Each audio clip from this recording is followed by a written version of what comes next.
Hi అందరికీ. ఎవరైతే నా వీడియోస్ చూడలేదో వాళ్ళు చూడండి, చూసి సబ్స్క్రైబ్ చేసిన వాళ్ళందరికీ థ్యాంక్స్. ఇప్పుడు వచ్చేసి బోడ కాకరకాయ కూర చేస్తున్నాను. బోడ కాకరకాయ కూరలకు కావాల్సిన పదార్థాలు: బోడ కాకరకాయ, ఒక ఉల్లిగడ్డ, 2 పచ్చిమిరపకాయలు, ఒక టమాటా, కొంచెం కరివేపాకు, పసుపు, ఉప్పు, కారం, జీలకర్ర మెంతుల పొడి, ధనియాల పొడి,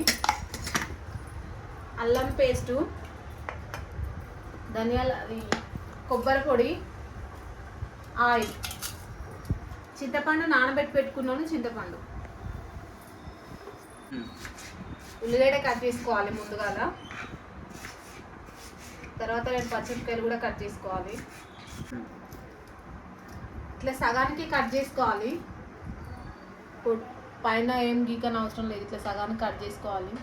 లేదు అంటే 4 ఒక్కలు చేసుకున్నా చేసుకోవచ్చు. నేనైతే 2 ఒక్కలు చేసుకుంటున్నాను. అన్నీ ఇట్లనే చేసుకోవాలి.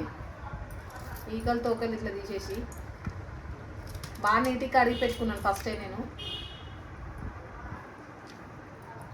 ఇట్లా వేసుకుంటే బాగుంటుంది.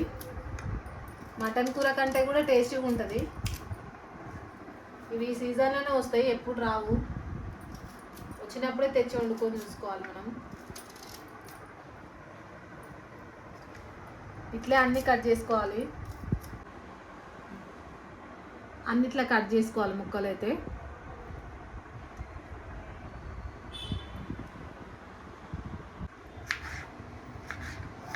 ప్యాన్ పెట్టుకుంటున్నాను. ప్యాన్ పెట్టి గిన్నె పెట్టుకోవాలి.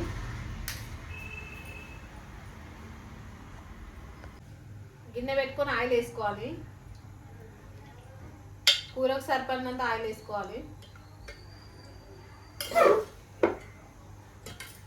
నూనె వేడెక్కినాక జీలకర్ర ఆవాలు వేసుకోవాలి.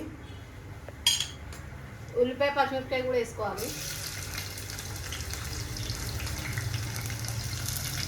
అల్లం పేస్ట్ వేసుకోవాలి. పసుపు వేసుకోవాలి. కాకరకాయలు అయితే వేసుకోవాలి, కట్ చేసుకున్నాయి. ఉప్పుకోవాలి బాగా. ఉప్పు వేసుకోవాలి. మూత పెట్టుకొని మగ్గించుకోవాలి చేసేపు. ఉప్పు వేసుకున్నాక టమాటా కూడా వేసుకోవాలి. 2 నిమిషాలు ఆగి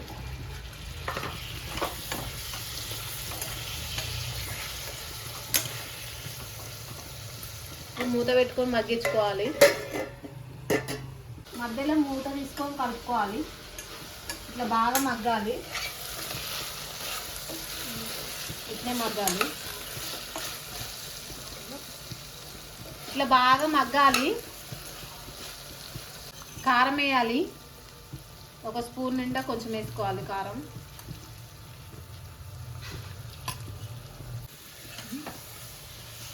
బాగా కలుపుకోవాలి. ఇట్లా కారం వేసుకొని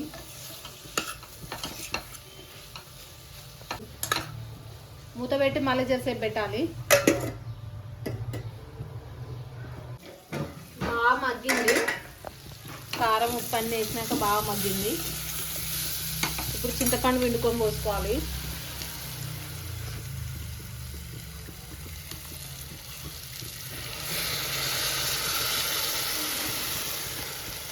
కూరకు సరిపడినంత చింతపండు పిండుకోవాలి.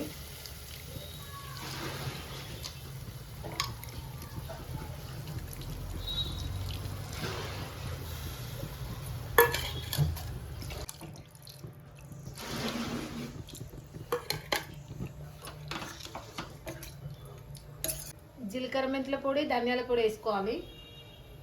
చింతపండు పిండుకున్నాక మిక్సీ పట్టుకున్న కొబ్బరి పొడి వేసుకోవాలి. జరసేపు పెట్టుకోవాలి.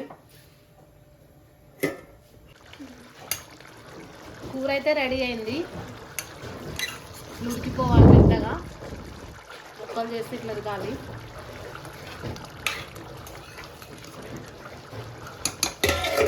నేను చేసిన బోడ కాకరకాయ పులుసు కనుక నచ్చినట్టయితే లైక్ చేయండి, షేర్ చేయండి, సబ్స్క్రైబ్ చేయండి. నా వీడియోస్ సపోర్ట్ చేయండి.